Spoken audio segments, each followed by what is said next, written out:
Hey, what's going on, guys? Welcome to Cocktails with Chello. And are you ready? Episode 20. And I got to do that. There you go. Multiple times. Welcome, guys. This is outstanding. We made it to our 20th episode.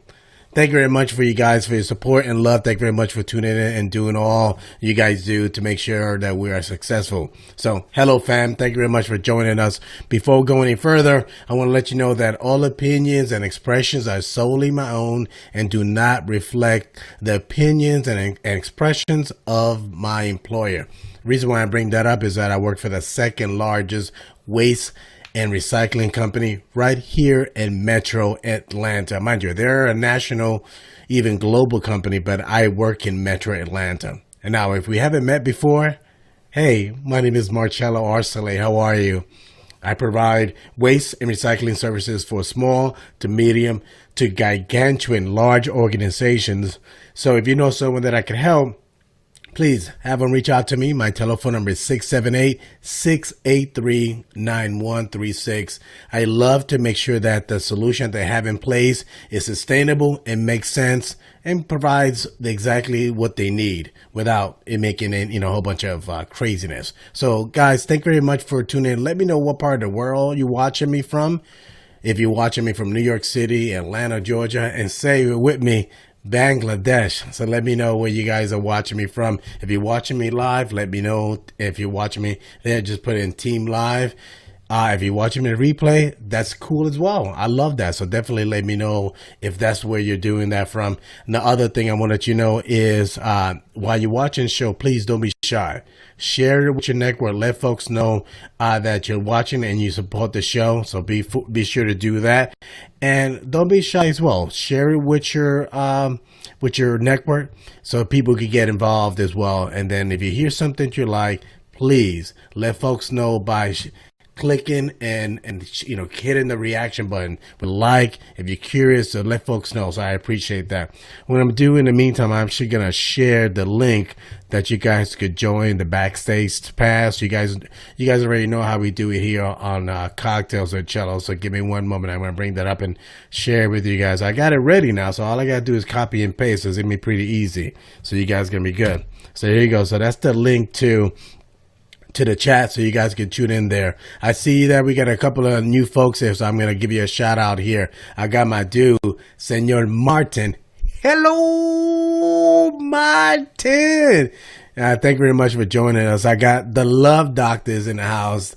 Thank you very much for joining us. I have Miss Mayers. Thank you very much, Miss Mayers. Thank you very much for tuning in. Saludo. Cheers. First timer. Thank you. And be sure to share it with your network.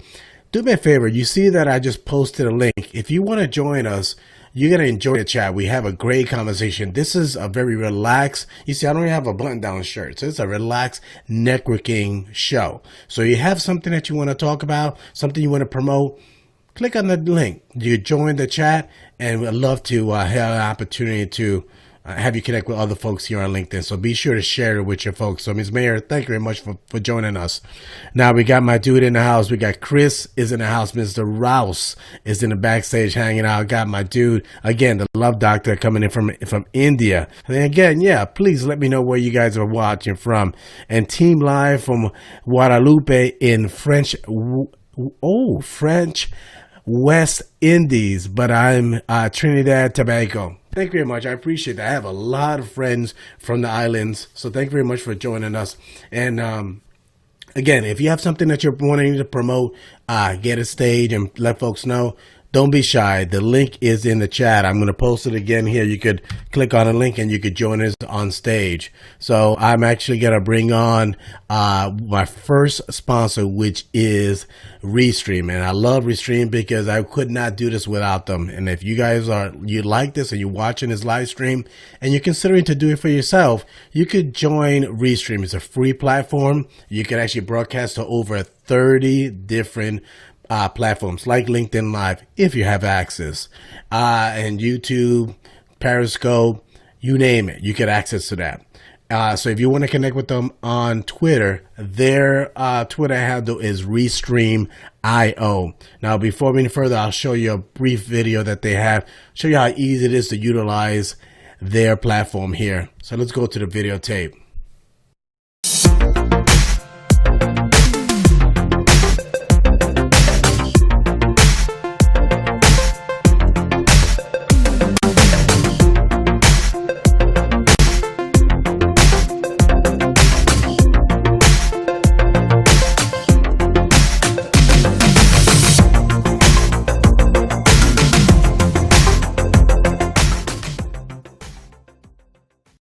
I tell you, it's so easy breezy.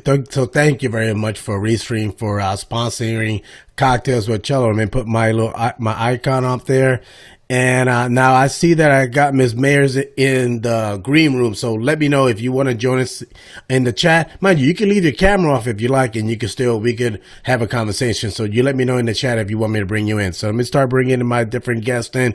We got our steady Eddies in the house right now. We got Chris, the business concierge, is in the house. What's going on, Chris? Not a whole heck of a lot, Marcello. Watching children run around to be absurdly loud as normal. No, yeah, I can hear him in the background. It's almost like it's a nice joyful. There you go, joyful affair. Whenever I have Chris come in the house, you already know you feel the love and happiness in the background when you hear the kids just having a great time. That's basically my way of saying you can hear the racket in the background. That's just a different way of saying it. It's, your wife always says it's not what you say, it's how you say it. So there you go. It's how you say it, baby. Sure. So I got my other guests in the house here. We got Joe M. Turner in the house. Thank you very much for joining us today, Mr. Turner. Oh, my pleasure. Oh man, it's outstanding, man. Yeah, I mean, I'm so glad that you could join us because last week when Christina, which right now I'm not sure if she's in the chat. I know she said, "Hey, I would love." Oh, we got Christine Smith in the house. Thank you, Christine. Thank you very much for joining us. I appreciate that. So when Christina says she wanted to have a magician, I was like, okay, yeah, we'll try. We'll put out a message and see if we could almost like put out the back call and try to find one. So thank you very much for joining me. I want to give you an opportunity to let folks know about yourself and, basically let folks know about yourself and also let folks know why should folks connect with you here on LinkedIn. Oh, excellent. Well, thank you. First of all, it was quite a surprise. I've met both of you out doing virtual networking during this time, and Chris asked me if I would come on, and it was great. I'm glad it all worked out. I was a management consultant. Oh, you got my LinkedIn page up. I was a management consultant. 20 years ago, I went full-time into professional entertainment and speaking, primarily in the corporate market, sometimes colleges and cruise ships, but mostly corporate. And I speak and perform magic and sleight of hand and all of that stuff, card tricks and illusions and mentalism, and I do it all over the world. And then COVID came, and so I have launched a virtual show, which I launched in April, and it was recommended in the New York Times in May. And I use the computer. I go on Zoom and do a paid ticketed show as live theater, and it's great fun. And if we want to do something later, we can. I'm ready to entertain you if you want to see something. But I'm based in Atlanta too, so I know Chris is in New York. I'm based in Metro Atlanta in the ATL, as are you. Yeah, that's awesome. Thank you. I appreciate you letting me know about that, and thank you very much for joining us today. I see that we also have the Love Doctor is in the house as well. What's going on, Love Doctor? Hi, Marcello, Chris. Hi, Joe. Hey, what's going on? I appreciate that. Thank you very much for joining us as well. And I got this guy, he's a straight up scoundrel. I mean, watch out. If you know, I would, and listen, if lucky my daughter already has a husband and I already have a grandson. Otherwise, I would make sure that my daughter's nowhere near this guy, Jason Cutter. He's a scoundrel. He's a dirty dog. No, I'm just with you. This guy has he was telling us earlier about his fantastic book on Link Lunch. So I'm definitely glad that you was able to make it to Cocktails with Chello. Thank you very much for joining us today, Mr. Cutter. Yeah, man. And definitely could be a scoundrel if I hadn't been such a late bloomer in life. If I knew now what I knew, if I knew then what I know now, like, oh yeah, that would have been, I could have used my powers for evil and not good, but luckily, No, that's awesome. That's awesome. So what we typically do now, let me put a link here, and do me a favor, everyone that's watching the stream, please share it with your tribe, and also our guests here on the panel, when you get a chance, share it with your tribe as well. Now, in the beginning, because for being considerate of time, the Love Doctor, he's tuned in all the way from India. So, he's pretty up early to join us. And he shares with us with a topic today. And I wanted to learn, and I want to give him the opportunity to start first and share with us. Love Doctor, hit me with your love and happiness and let me know what is the topic of the day. Thank you, Marcelo. I hope you can hear me well. No, we hear you. Perfect. Great. So last time I had two topics in mind. One was fear surrounding relationships, and the other one was abusive relationships. Mm-hmm. So with the polls, well, it's quite obvious that people are really interested in knowing about the fear surrounding love and relationships. Mm-hmm. And well, it was not exactly a surprise because, okay, let's take an analogy of driving a car. And Love Doctor, let me ask you, what topic are we going to talk about? Fear surrounding love and relationships. Okay, go right ahead. Okay, so to understand why people are scared of love and relationships, you can, take an example of riding a car. Mm-hmm. When you sat in a car for the first time, it was a very exhilarating experience, something new. You are ready to dive in. Okay, let's go for it. But if you meet an accident, what are the chances you will wish for another car ride? Yeah, it's going to be pretty. You're not going to be running. You're not looking forward to your next car ride. True. And when it was your very first car ride, the only thing that your mind will remember is, okay, if I will sit in car, I'll get hurt.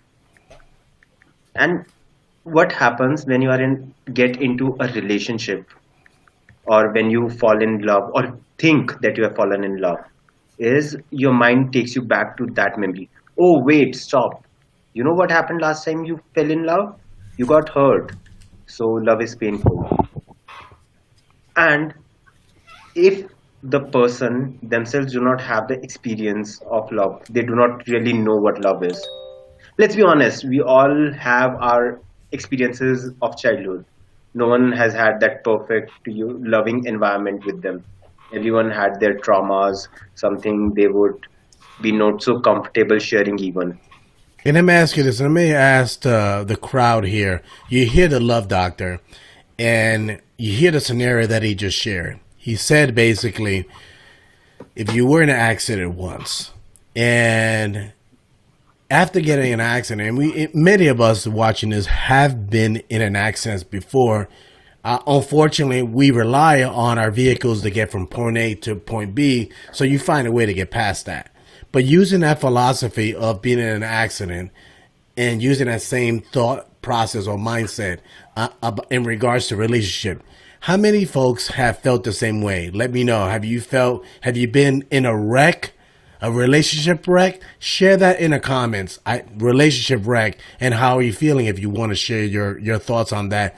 Or have you been easy breezy driving when it comes down to relationships? So say that in the comment. Easy breezy because you have not had any issues with relationship, your boyfriends, your husband, your girlfriend, your wife. It's been great. So let us know. Definitely want to, and I'm sure the Love Doctor would like to know that and want to get that feedback. So Love Doctor, continue on.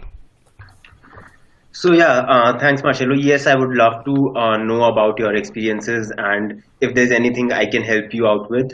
Yeah, sure. My podcast is also about the same things, relationship issues. Yeah.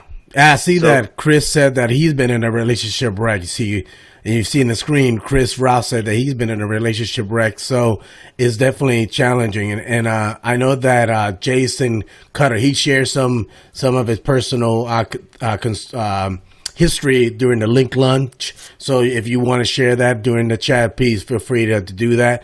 Let us know as well if you guys had a relationship wreck or you guys been easy breezy relationship. Now, Love Doctor, did you have, outside of the your point about relationship and the scenario that you provided, what else would you like to add in regards to that topic, please? there's also the factor that when you have not experienced love really, what real love is, selfless love in your childhood from your parents or from your environment, then you do not understand love as something you enjoy. Sometimes you understand love as a transaction. Okay, if I will do this for them, if I will do a favor for them, I will get love. Or some people even, relate love with pain. Okay, they are hurting me because they love me. And that is where you start getting scared of love as well. And that is one of the most, tiring situations to be in, most scary situations to be in, because you are scared of being loved. The most scared, sacred, the most sacred emotion and feeling is loving and being loved. And when you are scared of that emotion, it's a real fight to spend another day with people around you. And what Thank you. happens is, when you give out those vibes, you end up attracting the people who are there to use or even abuse you. What happens is you particularly seek out people who are not available emotionally, or who will just be there to get the work done and leave. Okay, and I'm going to do in the meantime, I'm going to bring up your page. This is the Love Doctor's page, and you can connect with him. So if you want to connect with the Love Doctor, you can see his page. This is what we're talking about right here. Now, before I move forward, I see that we have a couple of folks that have been in some wrecks, some folks that have some luxury vehicles, and lastly, some other individuals that managed to, take it to Mako and move on. So definitely want to bring that up. So we have, I got my dude here, Martin. He says, "Namaste. Thank you very much for sharing the page with your network. Thank you very much for that, Joe." And I see that my dude, he was in a wreck. So, have you fixed your car, Mr. Rouse? Your love car? That's what I'm curious. Is your car running better? Or your connection is pretty bad right now. You're in red. All right. So now I see here that Joe's phrase was quite interesting. I like what Joe said. He said he used an old car years ago when he started learning to drive. I like that. I like where you go with that. And then when he met his wife, it's been a luxurious car ever since. Joe, I love that. Can you share a little bit more on that? I like that. No, I can't. That says it all right there. I like that. That's pretty good. But thank you for sharing that. And I got my dude here, Jason Cutter. He's saying, he had a little bit of fender benders, but and a few wrecks, some total wrecks. Wow! But he managed to fix his car and got back on the road. Can you unpack that? That's why you always hear people talking about that. Would you like to unpack that for the folks? It's also one of those things, and when I'm listening to the Love Doctor talk, I'm thinking about the time when, using the car analogy, where you get into an accident and then it's bad, but do you fix the car? Is it worth fixing? Can you restore it and move back? Or is it like a total, like insurance is going to write it off, just leave it on the side of the road and light it on fire and collect the insurance money, right? Like, is it, what kind of an accident, what kind of a mess is it? And I've been in both. Type of things where it's just like, this is unrepairable, right? Like kind of what the love doctor's talking about with the health of things. Like you can't fix it. It's beyond, like everything is wrong with it. And then other times where, you know, don't give up on it too soon, right? You just need to put more love and effort into it and get back on the road. So I would say on what Jason's saying, sometimes, I mean, there comes a point with any of them that the sentimental value is more than the book value, you know what I mean? And once you've been invested in it over a long period of time, it doesn't matter what it costs to fix it. Well, but then the key, Joe, is then you just take it and put it in the barn and put a cover on it and then move on. Right? Talking about cars, right? Yeah, we are talking about cars. No, it's funny you say that. I like what Joe said, because think about this. His scenario, the way he put it, let's say I'm gonna bring it back to reality. We're talking about ladies. So if we've been in this relationship, like, you know what, you start looking at the book value and you're like, okay, the potential's there, but God, man, I'm not sure whenever I turn that key if it's gonna start. So that's the question: is it reliable enough? And that's the question. So I like that philosophy on that. Now, I wanted to wrap up this point about relationships being wrecks or easy breezy kind of relationship. How can we wrap up this topic, Love Doctor, before we move on to the next segment? With that, there's only one thing. As Joe said, you do not talk about our old Toyota when you are riding a Rolls Royce. Mm-hmm. So yeah, let's not visit the old spaces. And then, yes, the most important thing is not getting tunnel visioned. And okay, there's so much sentiments I have invested in this. And sometimes you have to think of it in long run. You have to take into consideration what happened in past, what was repeated many a times, especially. And that is when you have to sometimes let it go. Mm-hmm.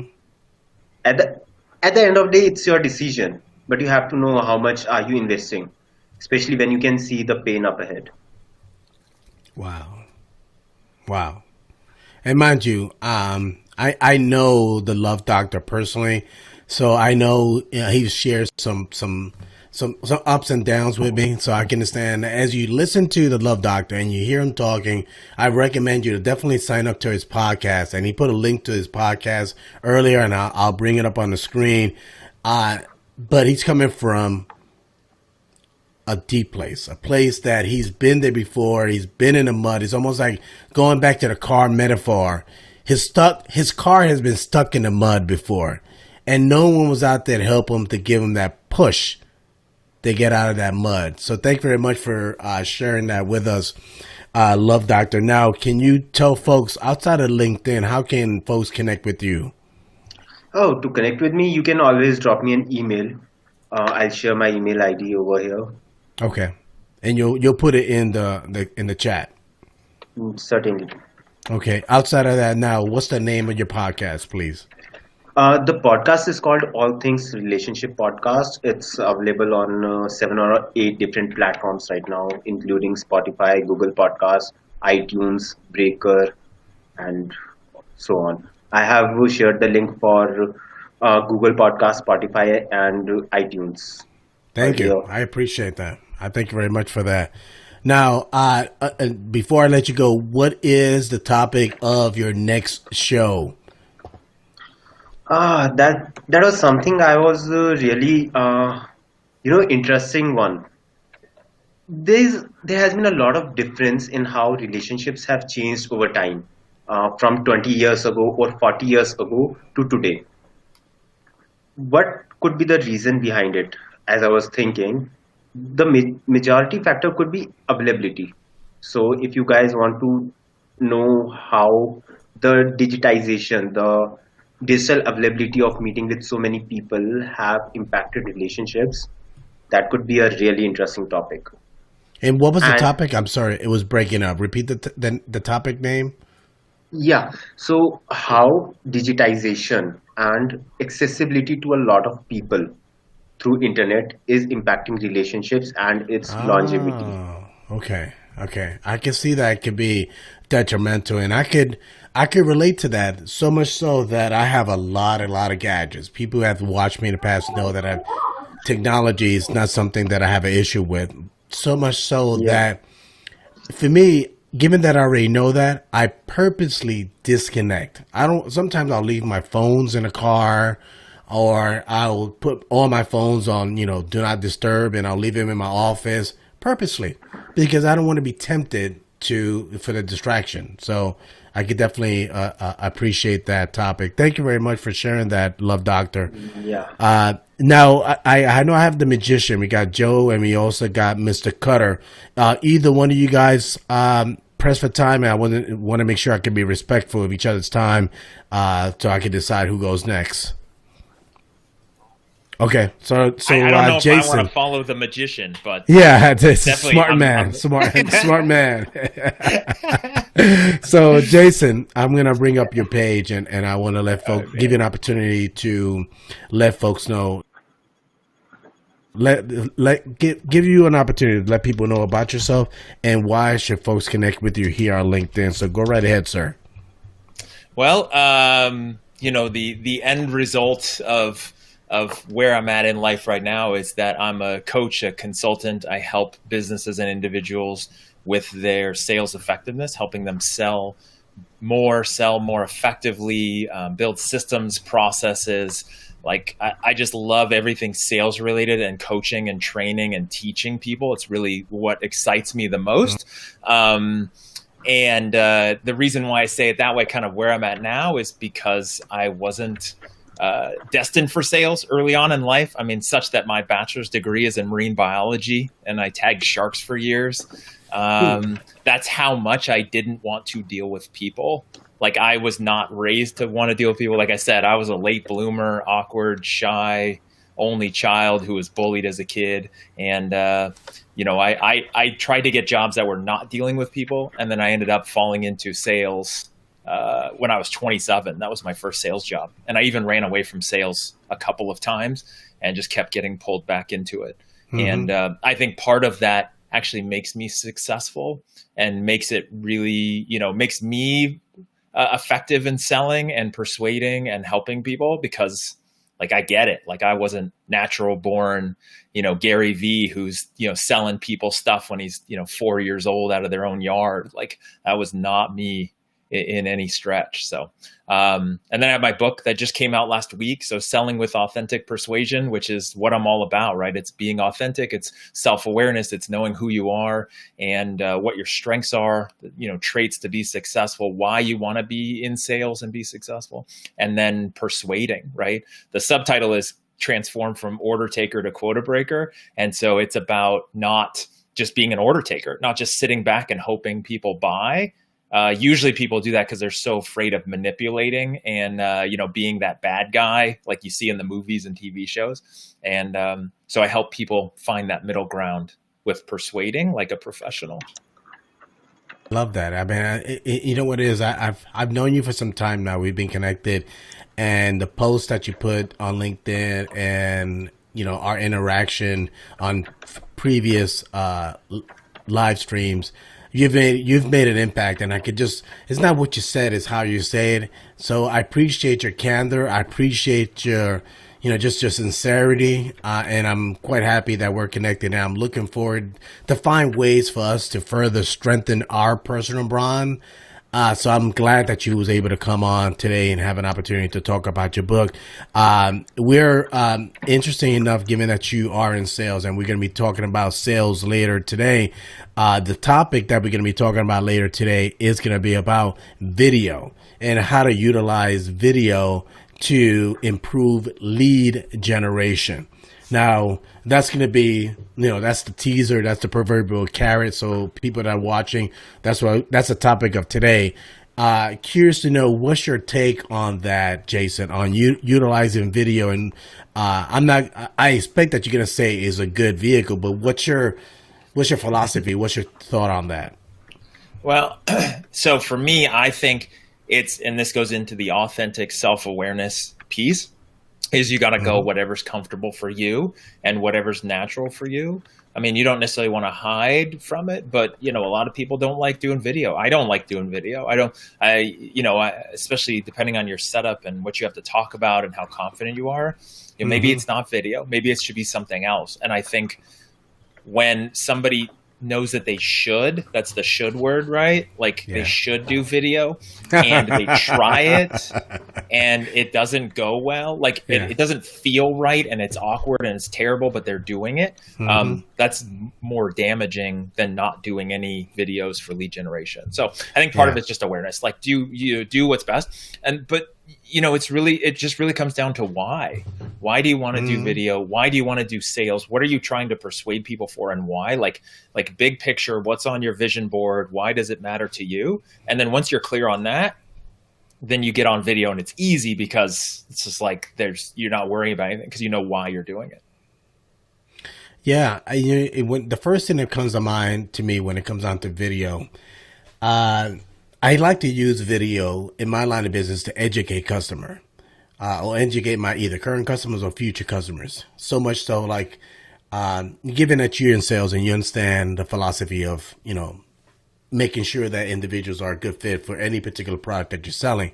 But I found myself at times when I started doing video, I found out that this was a good vehicle going back to the vehicle metaphor, to utilize that to package scenarios that I know that these questions are going to come up, or concerns or challenges or scenarios. So if I find myself in a situation that I'm in a trash business and I see that a container is overloaded and so much so that it could be a safety issue, I'll document that and I'll post that on LinkedIn. So next thing you know, I'll meet someone and I see the same scenario. I'm like, wow, that container is overloaded. I say, hey, you may want to be sure that going forward, when you load the container, you keep it at this level. And to help you to communicate this to your team, I have created a video and I'll share it with you. So you can put that in the link, and it is not you sharing that bad news, is me being a bad man. So, and it makes it easier. And then at that point, then I'm partnering with my customer and making it easy for them to manage their business rather than being in a trash business. So. Well, and that's because you're very special, in my experience of you, is that you're just not in for the business and the transactional nature, right? Like, I'll take care of this, you pay me, I make my commission, my bonus, whatever, I hit my quota, I move on, right? Like you do it from a different place, which is you care about their success. And that's the focus that you have is in the trash business, which I just love people who have a niche and a focus, but the big picture is still improving people's lives or helping their businesses. But it's like in some way you might not think about. Like one of the guests I had on my podcast, she's essentially a salesperson for a mortuary. She sells funerals and end of life plans, which is what she calls it, right? I would think that would be super easy, but in fact, nobody wants to think about their own death. So it's actually really hard. Wow. But like what you focus on, it's because you care and that's how you can help people. And so it comes from a different place and it's just a totally different feeling. Yeah, thank you. I appreciate that. And it's funny. I usually always tell my clients today I had a meeting with a customer, and rather than being, it might come across crass, but I really meant it. And he didn't take it this way. And I said, hey, Nigel, can you tell me why I'm here today? I mean, we know that you need to make a change, but just can you tell me why I'm here? And you've heard that kind of phrase, but he didn't, say, oh, I need to change price. He actually opened up and explained to me why he wants to make a change. And before coming on the live, I was telling my wife that I noticed when he came and he sat down, we had two chairs and they're perpendicular or parallel from each other. So I'm sitting like this and he's sitting like this and we're looking over our shoulder at each other. 7 minutes. I looked at the clock. 7 minutes into it, he turned around, didn't move the chair, but literally put his legs over the arms of the chair and started having a chat with me. I say, got him. Yeah, then all of a sudden it became therapy, right? Yeah, it's funny. It's so funny. And then later on into the conversation, when we was taking a tour through the facility, he says, hey, Marcello, I gotta tell you, thank you so much for sending me that email, letting me know that you was on your way. That means a lot. It blew me away, so much so that I said, hey, look at my hand. I got goosebumps. I appreciate you acknowledging me that I was respectful of your time. So it was awesome. Oh, that's amazing. And there's two things like I take from that and from your story. The first one is like you kind of called them out with your line when you started. And sometimes people say that kind of stuff and it comes across really bad. But your intention is clear and it's authentically you, which is what I teach people. Like I can get away, and I have gotten away with saying a lot of things to people in sales environments where like when I'm selling to somebody, where I've actually had people around me who are like, I can't believe you just said that. I was like, yes, but I mean it. And it's from my heart and it's authentic and I don't care because I care about them more than I care about like myself in that moment. Exactly. So that's the thing that comes across. And then the other part is that you this is what I teach people too, which you did when you emailed them before, showing up for the appointment, is that's respectful. That's who you are. That's what more people should do. And what I teach people to do is just do the opposite of what other salespeople do. So just do the opposite. Like when in doubt, like if you're ever worried, like how do I be more effective at sales? Just do the opposite of what you think salespeople should do. And it will actually work a lot better. Yeah. Thank you. I appreciate that. Let me bring on the rest of the folks here. We got the Love Doctor and we got my dude here. So thank you very much for hanging in there. Now, I gotta ask, I got my dude right now. I got Joe. Joe, what's your take on this? I know that you are a magician and you are a sought after speaker. What are the challenges that you have when someone comes to you and they say, hey, I'm interested in a speaker? At this point, you have to essentially sell yourself.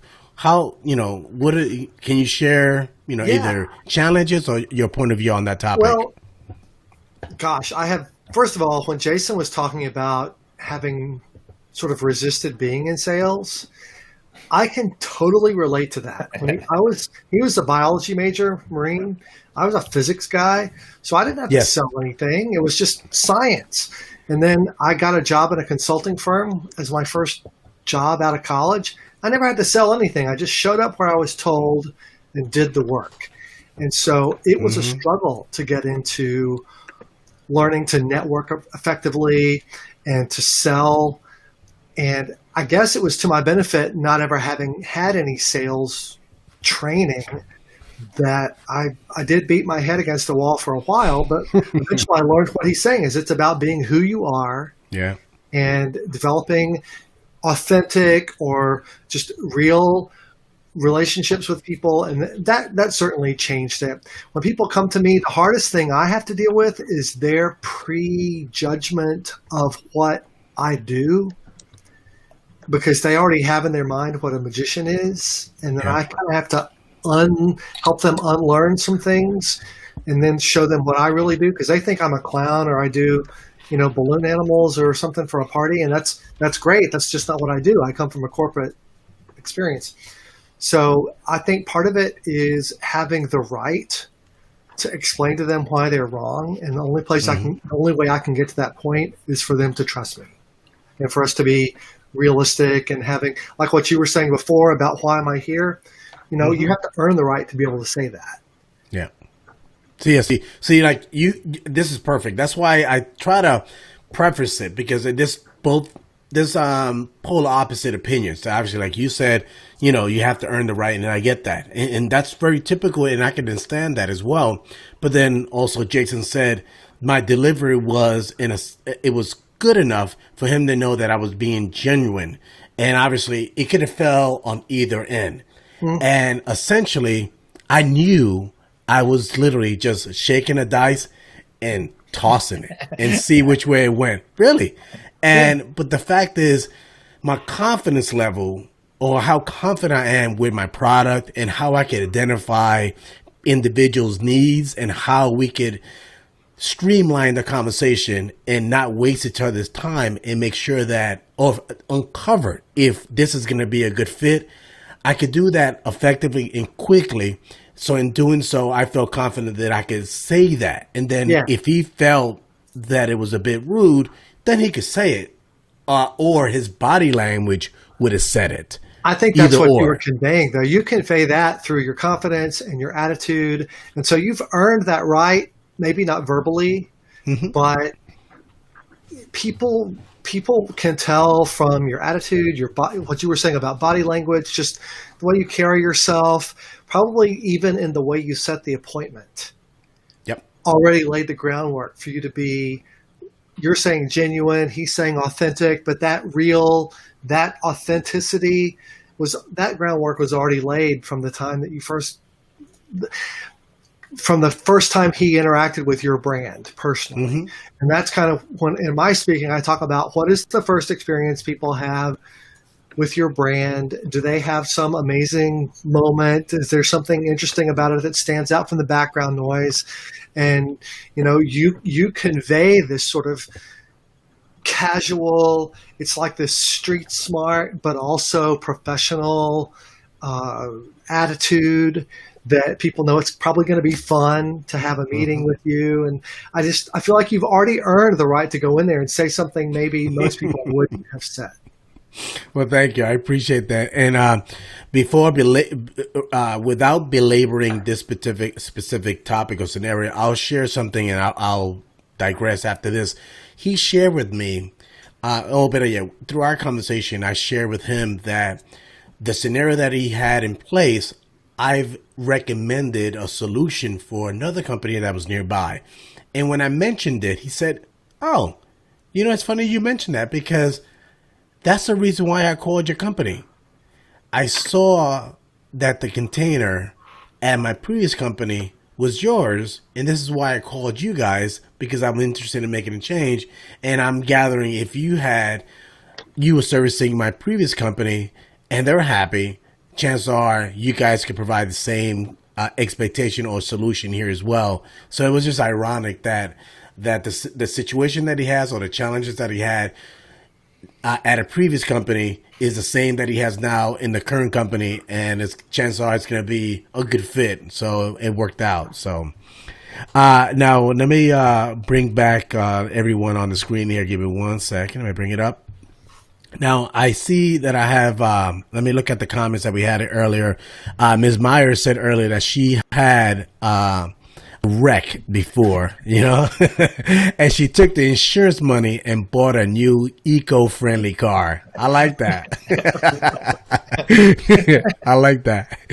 And my dude, the Love Doctor, definitely shared a link to his podcast. So thank you very much for doing that. Let me see here. And the other thing that we have is Chris. He's talking about replay. Thank you very much for putting that. And we have the Ms. Mayor talking about respect people is key. I would agree with that. Yeah. People's time is critical. Less is more. So thank you very much. And I see that the Love Doctor is already talking to Ms. Mayor. Thank you very much for doing that. Yeah, look at that, huh? He's already courting her. Hey, she's in France. Hold on a second. Let me see where she is. You're in India. She's in France. Come on now. That's not going to happen anytime soon. Forget about it. She's enjoying her new ride anyway. Exactly. You're right. Ms. Mayor, let me ask you this. I'm going to ask you. I have your profile standby. You don't have to join the chat if you don't want to. But let me know. Either give me a thumbs up, a thumbs down if you want me to share your profile and let folks know, about you. And I can read your profile. So let me know. All right. So now let me bring on my dude here. Let's bring Joe. So, Joe, how do you want to? Typically, you've done this so many times. You're blue in the face. So, how do you start this kind of interaction? Or better yet, I'll take that back. Let me step back. I'm sorry. Let me start again. You've done enough networking events. So let folks know, like, what would, outside of that 2-minute or 3-minute window that you had, and after you get off that call, you're like, gosh, I wish I could have said this or said that. What else would you typically say after an intro about yourself? Yeah. Well, that's a great question. Well, I think I alluded to it earlier with the idea that when people hear the word magic, I kind of have to use it in a networking situation because you've got 60 seconds or 2 minutes or something. You're trying to convey what you do. So you use the word magician or mentalist. But when people hear magic, they sort of, a lot of people, not everybody, but a lot of people sort of pre-categorize you into a particular bucket. Like if my daughter who turns 8 wants a magician at her party, I'll call you. And I have to explain to people that what I do is not necessarily what they envision when they hear that word. And that the work I do is generally for adults. And a lot of people, and I'll be honest with you, I didn't know the distinction either. When I was growing up, when I first came into magic and when I moved to Atlanta, I mean, I thought you were either in Vegas or you were, local doing a party. I didn't know there was sort of this whole in-between world of corporate and cruises and all of that. And so the fact that I ended up there is awesome. It's been a wild and crazy ride, but I feel like I have to explain to people that maybe what they see in their head isn't exactly what I do. Oh, did I lose you? So that's the best part about it, is that essentially when they think about a magician, I don't mean to be corny, but you're going to break the mold, basically, I like to think so. I know that for most people that is the case. Most people have never met someone who does what I do. They have seen magic on TV shows or people that, that may be at a party or something, but they've never seen someone take magic and perform it in a sophisticated way or outside of Vegas or outside of a birthday party. They aren't aware of this sort of middle ground where I live and work. And a lot of people don't understand that it can work online. They don't understand that it can be interactive. And so I try to drip that into all of the places where I network now, certainly over the last 6 months, trying to give people just a taste that, oh my gosh, I didn't even know it could work that way. So. Oh, thank you. I appreciate that. And I mean, what I'm going to do now, I'm going to ask folks the question I've been asking a lot of individuals, and I want to ask everyone on the panel, and then I'm going to come back to you, Joe, and give us, your initial magic. I'll do something. Starter, whatever that you typically, it's almost like the winner. It's almost like the appetizer. Sure. So your appetizer version. I'm sorry, I'm kind of corny sometimes. I've been known to do that. So my question to everyone on the panel, and I'm going to go from right to left. So the first person on my screen is Chris, and then we go clockwise. So my question is to everyone is, what is the biggest lesson that you have learned about yourself since COVID-19? So, Chris, what's yours? I learned that I have a whole lot more patience than I thought I did. Coming from the automotive background, I was notorious for being short, and doing what I do now caused me to learn that I can be very patient even with those who don't listen. as he looks at his little one. Two of the three. Yeah. So thank you very much for sharing that now. Okay, so Joe, what's your take on that? I reconnected with my family in a way that I hadn't in a long time. I've been able to take my son or my daughter or my wife away for a couple of weeks at a time when I was working on a ship or something, and I would be able to deepen that relationship. But to share space with all of us for a long time, I don't know if it was patience, but I really sort of rekindled an appreciation for my family that had gone away, not gone away, but when you travel a lot, maybe you don't realize how much you miss it. And so I think that. Yeah. No, I thank you. I thank you. And thank you very much for, and you know what, I mean, before I move on to the Dove Doctor, I, I have to say this. Thank you very much for your statement. Not that it discredits or belittles what Chris said, but you can hear it in your voice that you actually went back days and weeks and months back and actually thought how that felt. Like I could see if I could see your skin, I could see most likely the goosebumps as you were saying that. So thank you very much for allowing yourself to be vulnerable, Joe. Yeah, Love Doctor. And I'm gonna ask you this: what have you learned about yourself since COVID-19? Oh, that's an intriguing question. Okay, let me take you to a folklore we have over here in India. It's about to a 1550s person called Birbal. He was a Hindu advisor and commander in army of Mughal Emperor Akbar. Akbar once asked, "Okay, Birbal, tell me one statement which, if I will read in my happy times, I will be sad, and one which I will read in my sad times, I will be happy." Birbal said one thing: "This too shall pass." And that is what I have learned after some bad experiences I had, after the family got infected with corona as well.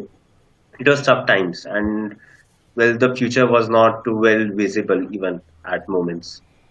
But this is one thing I've learned: stay with it, be persistent, and this will pass. You will turn out better. You will learn a lot of new Hmm. things, and you will mature out of this. I like that. I mean, what I heard, what you said was a new level of resilience.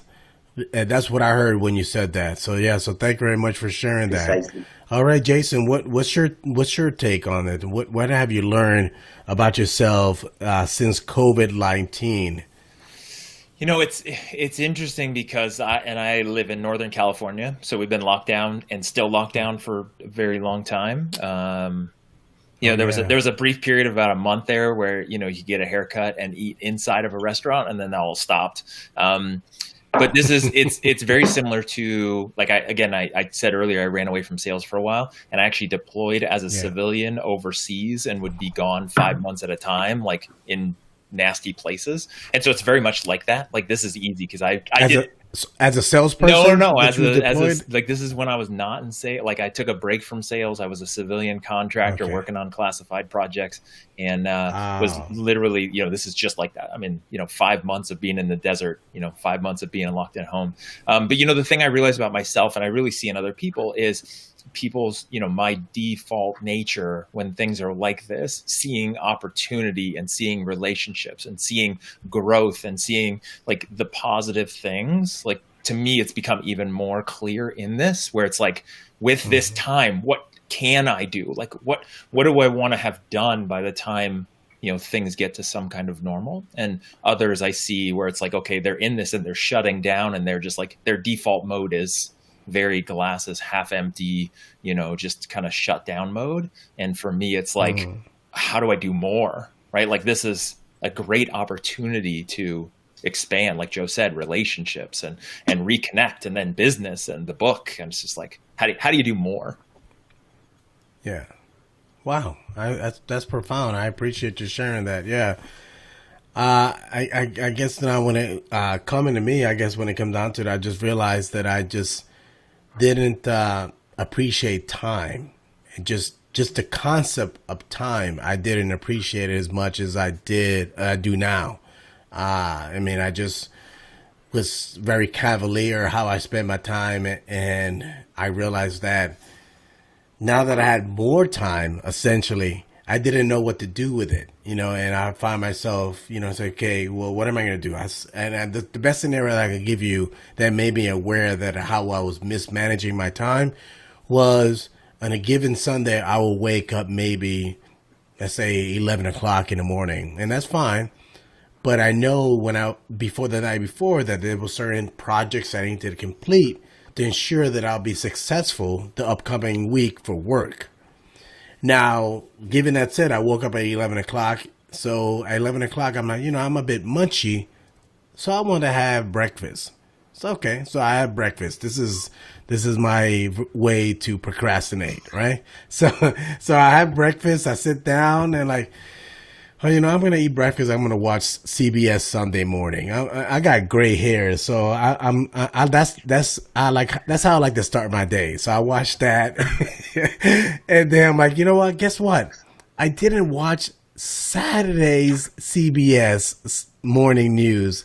So let me watch that too. So I sit back and I do that. I'm like, oh man, I haven't responded to my LinkedIn comments. So guess what? At this point, it's 6:00. I'm not joking. It actually happened.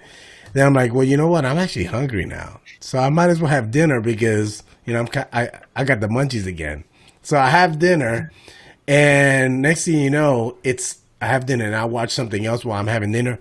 I realize it's 9:00.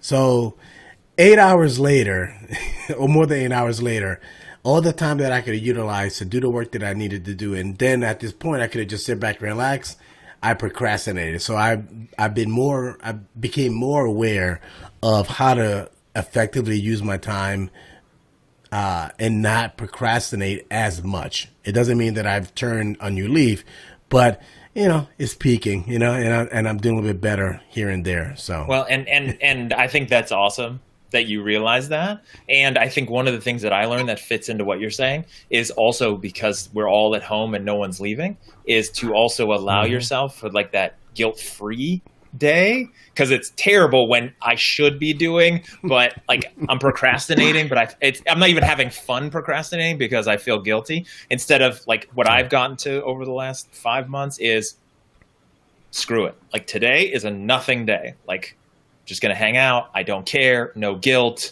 no expectations, and just, relax. Now, if the that's a good feeling. can grant every college athlete an extra year of eligibility, then we can have it too. I like that. That's a good way of seeing it. Mind you, I'm sure that as you hear that, my employer will say, you still got quota you need to meet, So but you got to have that recovery day. You got to have that mental rest day for the mental work that you're doing, right? It's not just physical, it's the mental. No, I would agree with that. Yeah, so thank you very much for sharing that with me. Now, before I move forward, I wanted to bring on our next sponsor, which is Molekule. And thank you very much for sharing that. I want to let you guys know, if you guys are interested in utilizing that tool, and I have it, I always forget. Here it is. It's right over there on the bottom. It's a beautiful device. Mind you, I've shared it many times. I don't have any allergies, but when I have it in my space, the space smells like I'm in a hospital. Like, it's so clean and fresh, so I can't live without it. I mean, and it's the best part about it, even for you, Jason. Like, I've known people that live in California that have it, and they said whenever the smoke level goes up in their immediate space, it automatically kicks in. So that's one of the benefits, that you don't have to manage it.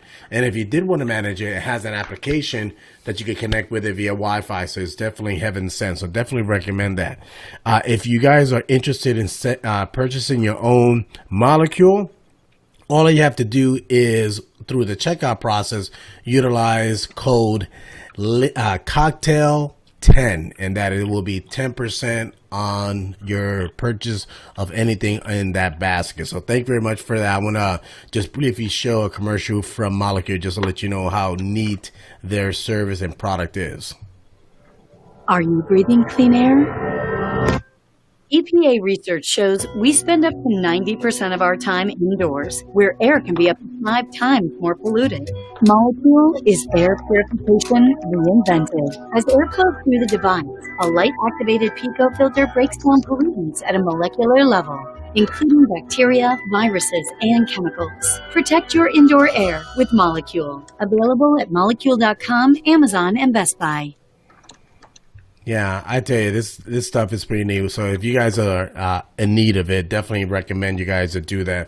Okay, guys. So now I want to bring on Joe and let Joe give his appetizer on when it goes on to. All right. So you have the stage. Well, go right ahead, Joe. Thank you very much. like I say, I'm would love to have everyone come to my virtual show on Sunday, September 27th at 7:00. And you can find tickets at turnermagic.com/tickets. You may have noticed this deck of cards on the table through this whole show. I made 2 predictions before we did tonight's program. And if Jason is here, I'd like him to name, we didn't set anything up, name out loud any random card. And I may bring. So, Jason, name any random card in a deck of cards. 9 of hearts. 9 of hearts. You and I didn't make any plans or anything like that. This is the first time we've met. It is, in fact, the first time we've met. If I asked you to name a random number from 1 to 20, what number would you say? 17.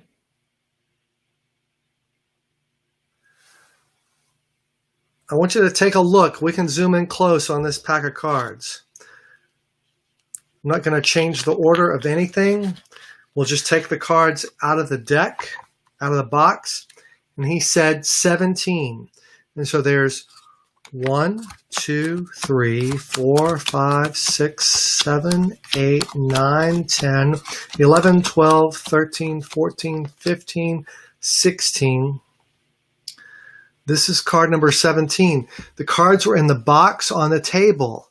You said 9 of hearts, and you said 17.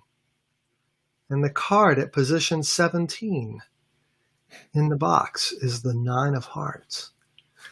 It's a very odd coincidence, I think, if you think about it. But that's only one of the predictions I made. The other prediction is this. Marcello, if I'd asked you to name a card, which card would you have said? I would say a Queen of Hearts. And see, I would not have been able to do that one.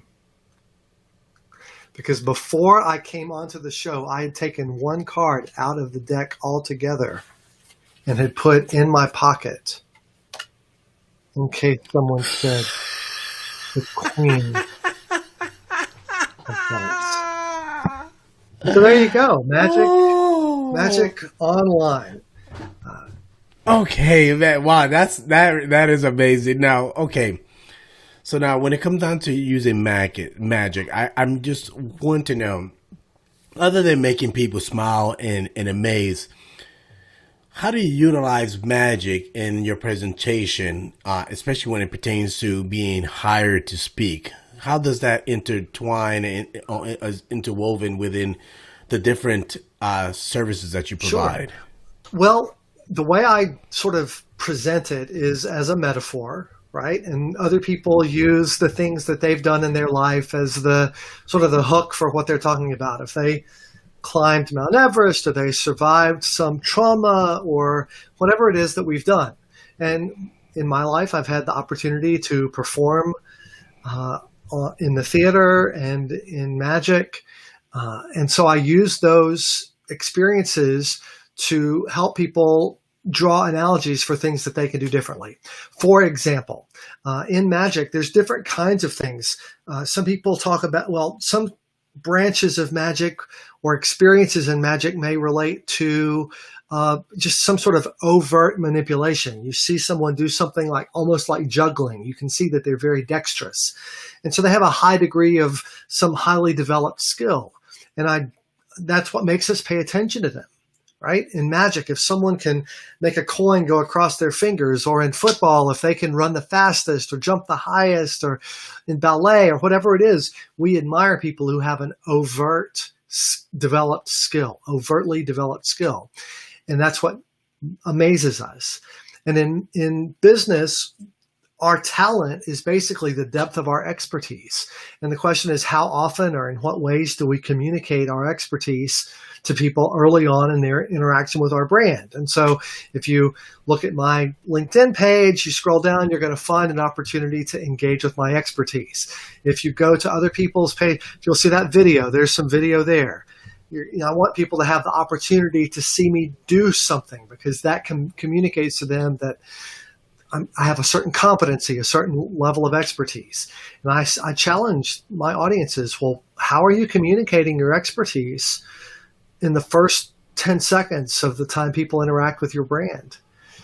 Other kinds of magic is amazing because it leverages some natural law, and I parallel that with the way their processes in the organization work. So I look for analogies and parallels so that I can do magic live in person in front of the group, and then unpack that, as you said earlier, to draw a lesson from it that they can apply to the way they do their own jobs and the way they engage with their own audiences. And that's when I'm working as a speaker. When I'm working as an entertainer, I'm not doing any of that. It's just for fun.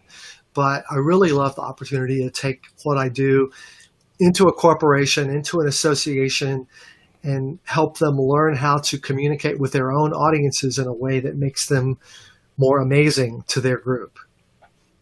Mm-hmm. No, I like that, because what happens is at this point, before you explain that to me, and I personally, I'm guilty of this. I'm thinking about individuals in your role.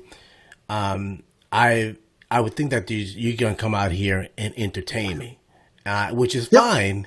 Because we all want to be entertained. If my company said, "Hey, we're gonna have a magician. He's been world renowned. He's performed in several cruise lines. He's done this. He's done that." I'm like, okay, so this guy knows his stuff. But essentially, I don't really expect to be educated or enlightened. That's the best way to put it. I'm probably just gonna be entertained, and that's fine. So it's almost, I can see myself sitting there.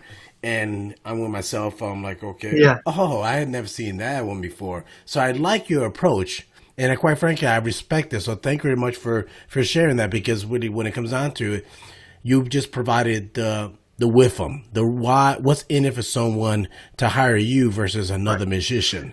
So outside of that, what you just shared, now, what's the biggest hurdle that individuals, or not even say individuals, corporations have been dealing with when they're considering to hire you for your services, and what would you want to tell them today that this is why you need to choose me versus either, a guest speaker that is not a magician, for that matter? I wouldn't look at it as why they have to choose me over someone who's not a magician, because I know many wonderful speakers, and we all have interesting backstories and all of that. So I don't quite think of it in that way. I think the hurdle is it takes a little bit of time to explain not only that I have this competency, this experience, but also the credentials and the credibility in business to help draw those connections. And so it takes what we were talking about earlier, relationship building. It's not something I can communicate in 3 words. It's not something that you can do in 60 seconds on a networking call. It can be very challenging because people hear magic and they think they've heard enough. And so that's probably the biggest obstacle for me. Okay. All right. I appreciate and that. Then cost. I'm looking at your profile now. No, I really do. I appreciate you sharing that, because I mean, when it comes down to it, is you was able to pay homage to other people in the industry that are speakers as well, and respect their craft. But at the same time, your approach is quite unique, and the only way to be able to do that is sitting down and meeting with the client and determining if you and them is a good fit for their specific event. So thank you for sharing that. I would say that the difference between me and many other speakers is that a lot of speakers are trying to pull you into sort of an ongoing program where you consult with them for a long time and they implement something over a long period of time. And I have a little bit more of a smorgasbord approach, in that you don't have to do all of my ideas in a certain order, and you don't have to hire me to come in and implement. So that's one difference, I would say, between me and some other speakers. And certainly in magicians, I mean, you can hire magicians all day long, but there's very few who have a consulting background who can go into an organization and say, not only are we going to have fun, but I'm going to give you something you can take away from a business perspective. And I think that's my differentiating factor among other performers. Okay. That's profound. I like that. And you know, the best takeaway of that was how you was able to articulate your intangible value. So I like that. So that's very Thank you. good. That's pretty good.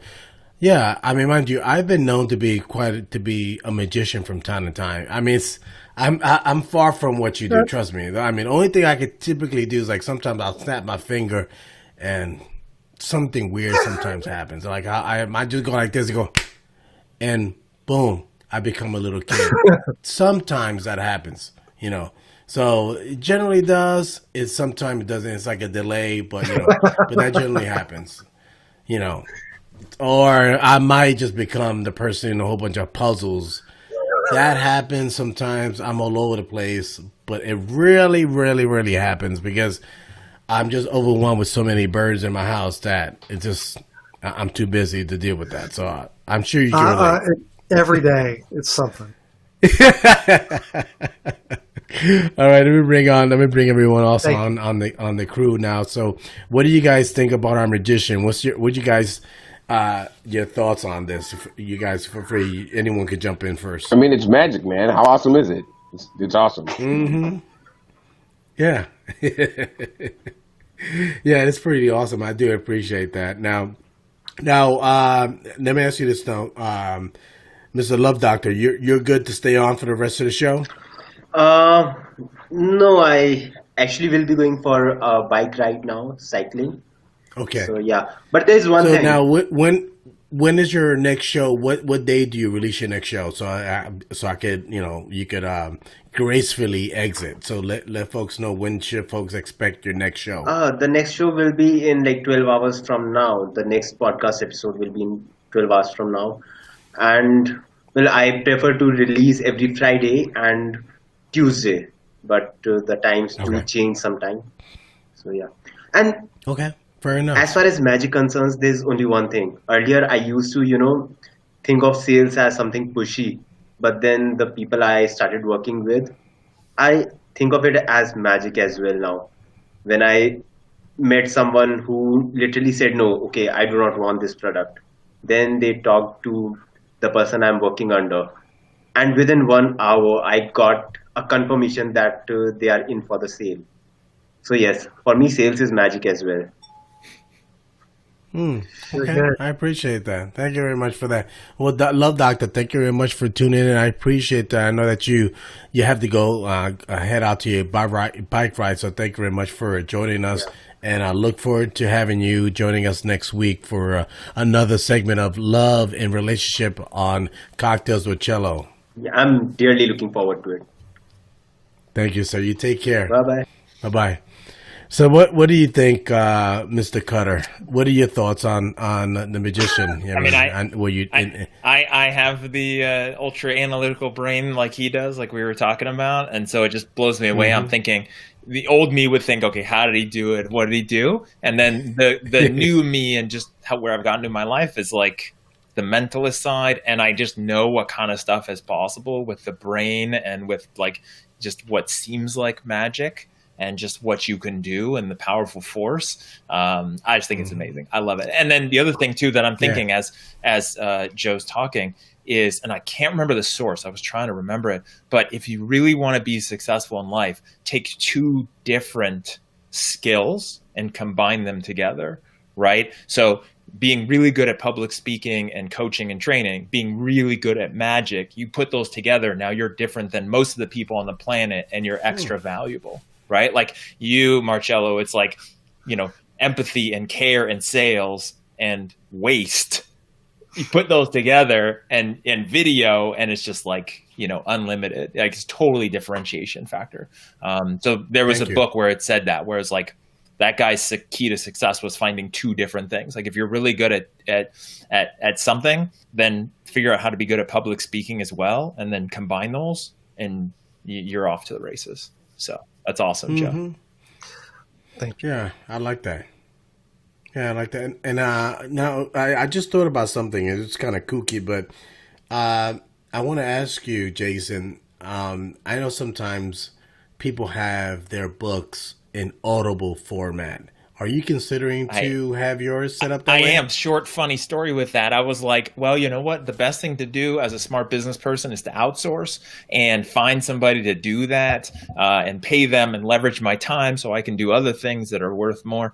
I actually got some audition recordings from people who could do it for me within my budget, and they sounded really good. One guy was like a knockoff Morgan Freeman, which I didn't want to do because that was like too far from me. What I was worried about was I would get on stage somewhere as like a speaker and they'd be all expecting, the knockoff Morgan Freeman, and then here's me showing up.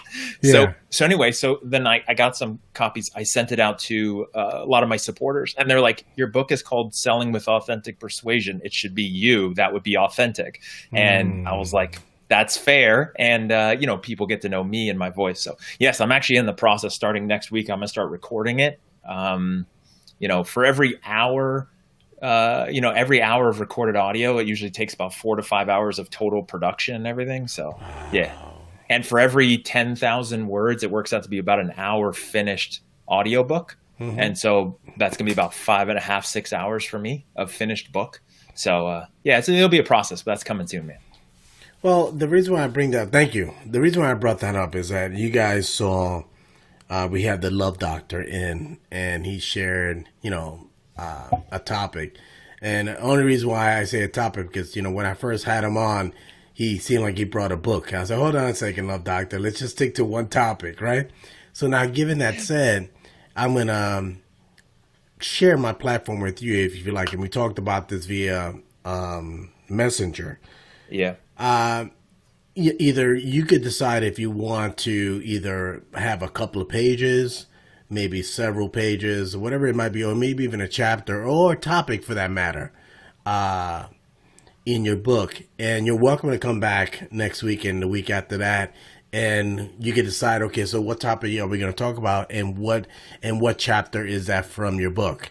So then, you could utilize that segment of the video, and you could obviously cut it and repurpose it on your profile and share it with others. So then that it could be a teaser leading up to when the Audible is eventually released, or the audio format for that matter. So I appreciate that offer. What I'll do is I'll get a different, like I'm traveling right now, I'm visiting family, but I'll get it set up with like a big chair and a fireplace and a pipe, and I'll just read from the. Is that what you should do that? And you know what? That's perfect. You know why? You could record the video if you want, send it to me, and I could play it, and we go from there. And I'll love that, and we could critique it. I'm like, do you guys really think this guy really got tobacco in there? I don't know. All right, let's play back the video.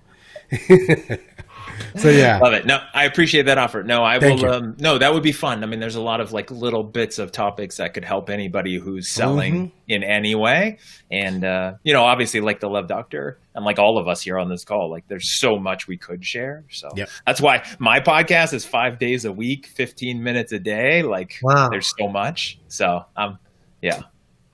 Okay. And I feel like I'm not doing enough. Sometimes I think about doing 2 a day, but I'm just doing 1 a day. Gosh. Oh, wow. I'm in awe of the content that you guys are putting out. I feel like I'm not doing enough. I look at Marcello and I'm like, dude, I need to do more video messages and more videos and more posts. And I need to do all of that. And the same thing. I'd be remiss if I don't extend the same offer to you, Joe. I mean, more than happy, mind you. Obviously, you can either consider an actual either a trick or a mentalist procedure or whatever it is that you could think of. And we could, if anything, we could almost schedule it. Like, obviously the show starts at 7:30. Then you could know that you might be coming on 8 or 8:30, and then you could do your segment. Then you could, obviously gracefully bow out. So that could be something that you could consider if you like, Yeah, I love that. I certainly will consider that. Thank you very much. I had not thought about something like that before.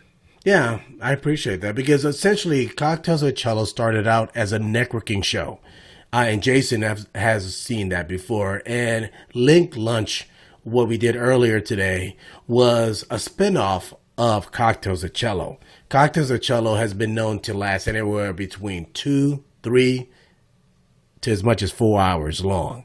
So we decided, okay, link lunch, we're just going to keep it to an hour. And obviously it's more of a shotgun approach. Okay, what's your name? What do you do? Why should people connect with you? Okay, next. So, and maybe a little bit of a ha ha ha ha. But here it's a little bit more laid back, and we have more time. So we could actually allocate segments. And I've shared this with you, Jason, before. Then that could give us an opportunity to do almost like multiple coffee with Chello within one day. And then you, as the guest, if you guys choose, you guys could take that segment and repurpose it. If anything, probably take 5 minutes of your interaction with me and drip it Monday, Tuesday, Wednesday. You get the idea. So, yeah, that's awesome. Yeah. So thank you very much for considering it. Now, then I'm going to ask you this now, time wise, how are you guys either one? Are you guys good to stay on any further? Nope. I'm like I said, I'm visiting family. So, okay. Yeah, I gotta go, but this was awesome. Thank you, dude. You're amazing. Chris, great to meet you. Joe, Jason, good job getting in my head. Appreciate it. My pleasure. Be careful in there. Yeah, man. Thanks, Jason. You be good and good luck with the book, sir. All right. I'll see you guys. Take care. All right. So, Joe, let me ask you this now. I can't even follow you. I'm sorry to tell you, Joe. And I don't even want to talk about creating video right now for what was it? To improve lead generation. I want to give you an opportunity to end the show, and whatever it could be. Either it could be something either a mentalist direction, a trick, whatever it is, so you let me know. Again, I want to share my platform with you. And well, I don't want to overstay my welcome. And one of the most important things in show business is to leave them wanting more. So if we think I'm going to be back, I think I might save doing another demonstration. But what I do want to talk about is something that your Love Doctor guest said. Yes.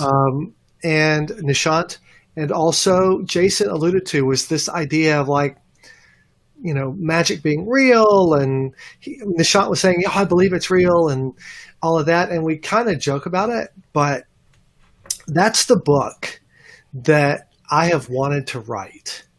I've written other books, but the book that I haven't quite got out yet, I've written the first part of it, and it kind of starts with the idea that magic is real. And it's just that we don't know what we're talking about when we use the word. Mm-hmm. Because to me, I think magic is the experience that we have. It's this emotion that we have when something happens that we just think can't be. And the goosebumps that you were talking, the hair stands up, and we have this emotional response. And that is a real thing. It's not a fake emotion. An emotion is a real thing. And the magician's job is to create magic, meaning the magician's job is to evoke that emotional response.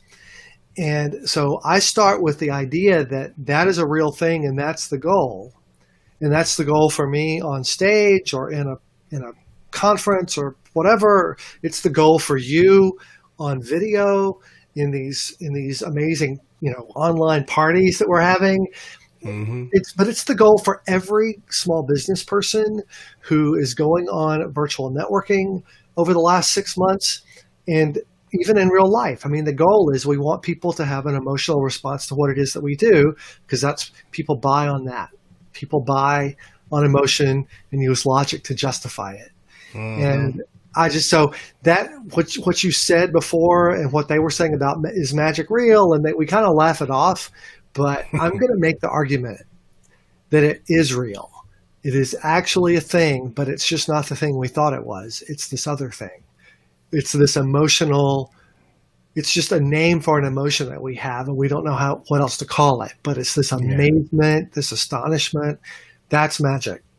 And so if you do follow me, you'll see me think about that and talk about how that applies to the way we communicate with each other, the way we relate to each other, the way we do business with each other. That's kind of the area where I like to live and talk about. So thank you. Thank you. So I have your page up right now. Everyone that's watching this, watching it live, watching the replay, definitely connect with Joe Turner. He's, as you can tell, I mean, this guy is not just what he does; it's just his approach, and I think that's the biggest takeaway that I have from you, Joe. It just, I don't know. You're the kind of guy that I just want to sit back and have a brewski and you know, and just relax and just have a good time. So you just you're genuine. I'm in Atlanta, man. We can do it. I know. We can do it for real. Okay, hey, we consider it done. I appreciate that, but I love you. I love your approach. I love, I just love your whole thing. So your aura. That's what it is. I was trying. Well, so and thank Chris, you. also up in New York, we connected on online networking as well, and it's the same thing. I feel like there's a whole comfort level that you two guys have that I struggle with, because I just never feel. I feel I'm very buttoned down, and is my light correct, and you know, all of that. And you can tell. I mean, look at me. I mean, you guys have seen me on networking. It's like I struggle to relax in this idea. Because I'm very, I don't know. I come from the theater, and I'm like, this is my cue, and this is my mark, and this is where I go, and this is what I do. And I just feel like I feel like sometimes I do lack the authenticity that Jason was talking about, that just comes across sort of naturally with you guys, that I'm learning to be more real on camera. I feel like I'm pretty good about it in person, but what you were talking about before about what did we learn during COVID, learning to interact with that camera has been a big challenge for me. So that's one of the things one of the skills I've taken away. Yeah, I mean, I would definitely attest with that when it comes down to making sure that you have your authentic self. And mind you, the statement alone, making sure that you have your authentic self. I mean, that key just came out, but it's almost like when you say that, it seems okay. You're actually faking how you should be. But I guess if anything, you know what? I'd step back for a moment and I recant what I said and just be mindful and be intentional with your interactions, and that eventually people will just see who you really are. So I think that's the key thing. Just when you are interacting with everyone, just have a level of intention and just be forthright, and just who you're going to be is what it's going to be, and that's what it is. And if it doesn't work, if the connection doesn't work and you don't connect or whatever it is, or it's fine, move on. At least it's real. Yeah. Yes, exactly. Rather than trying to be the person that you believe that person wants you to be, then you have to sustain that personality, which is, if it's not you, then it's eventually going to collapse. So thank you very much. Yeah, that makes sense. I guess the lesson is I really am kind of a little uptight. That is my real person. I am a little tense all the time. That's fine. And mind you, this is fine. Mind you, the key thing is that the more that we interact, Joe, you'd be surprised. It's either two things. You might be selling yourself short. It's just maybe once the opportunity presents itself and you do more of these with us on LinkedIn Live, and you'll be surprised how things will work out. So I see something. It's almost like I can see the gold in you, like, you know, so. Well, let's chase it. That sounds like fun. Marcello, thank you for having me. Chris, thank you for connecting and suggesting this, because you're the one that brought me in. Mm-hmm. So I really appreciate it. It's a blast. It's not a Thank problem. you. I love doing stuff like this. All right. Well, thank you, Joe. You take care. Gracefully bow out then. Thank you very much. You take care. Thanks for joining us. You bet. Bye-bye. Hey, man. So this is pretty cool, man. Chris, I mean, I can't thank you enough. I mean, a magician. How do you literally pulled it out the hat. Yes, sir. I am a man of many talents.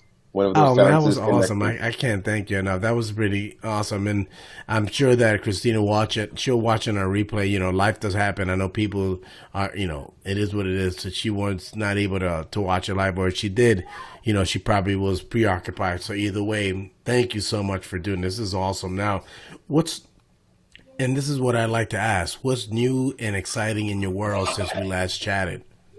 Not a whole heck of a lot. Trying to get children to settle down because it's bedtime. No, I'll let you get an opportunity to put her to bed because I like the way we flowed on this show, and if anything, it's not mission critical for me to talk about using video to improve lead generation. I like the conversation that we had with Jason. I like the conversation that we had with Joe, and just like how Joe said, you want to leave them wanting more. So I think that, you know, this was, you know, it was a pretty fun-filled show today. And mind you, think about this. We started at 7:30. It's 9:00 now. The average show is typically 45 minutes. We already doubled that already. So this is pretty cool. You know what I mean? And what it is I'm trying to make an effort to be more conscious on how much time the show is and make sure that when someone clicks on that show or they see it in their feed and they look at the time and like, oh, 3 hours? Oh, 2 hours? Nah.